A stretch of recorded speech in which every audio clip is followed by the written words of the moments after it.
പേര് പറഞ്ഞേ. എന്ത് പറ്റിയതാ? നേരത്തെ ഫുട്ബോൾ കളിക്കുമ്പോൾ എത്ര വർഷത്തിന് മുമ്പ്? ഒരു 10-20 വർഷം മുന്നേ. എന്തായിരുന്നു ബുദ്ധിമുട്ട് ചേട്ടൻ? എനിക്ക് സ്പീഡിൽ നടക്കാൻ പറ്റുന്നില്ല. സ്പീഡിൽ മുട്ടുകുത്തരി ഇടയ്ക്ക് മുട്ടുകുത്താൻ. ഇപ്പൊ സ്പീഡായിട്ട് നടന്നു നോക്കിയാട്ടോ.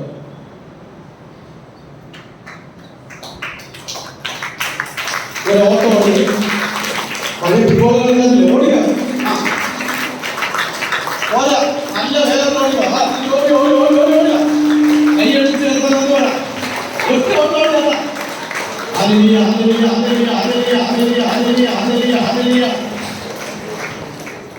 നേരത്തെ ഇങ്ങനെ ഓടി കഴിഞ്ഞാൽ ഒരു കാലിങ്ങനെ മടങ്ങി പോകുമായിരുന്നു. അങ്ങനെ ബുദ്ധിമുട്ടുണ്ടായിരുന്നു? പെയിൻഫുൾ ആയിട്ട് ഞാൻ കാണുന്നത് ഇങ്ങനെ തെന്നി പോകുന്ന അനുഭവമായിരുന്നു. ആ അനുഭവം ഇപ്പോൾ അതില്ല. നേരത്തെ തെന്നി പോകുന്ന ആ അനുഭവം ഇല്ല. ഇപ്പൊ ഓടിയപ്പോ ഒരു കുഴപ്പമില്ല, വേദനയില്ല. നേരത്തെ അങ്ങനെയല്ല, നടന്നാലും വേദന ഉണ്ടായിരുന്നു. പരസ്പരം കാല് കൂട്ടിമുട്ടുന്ന പോലെ അനുഭവം ഉണ്ടായിരുന്നു. ഇപ്പൊ ഇല്ല. കരങ്ങൾ അടിച്ച് കത്താൻ 20 വർഷങ്ങൾക്ക് മുമ്പ് ഫുട്ബോൾ കളിച്ചപ്പോൾ പറ്റിയതാണ്. 20 വർഷങ്ങൾക്ക് മുമ്പുള്ള ആ ബുദ്ധിമുട്ട് കർത്താവ് എടുത്തു മാറ്റി അനുഗ്രഹിക്കുക.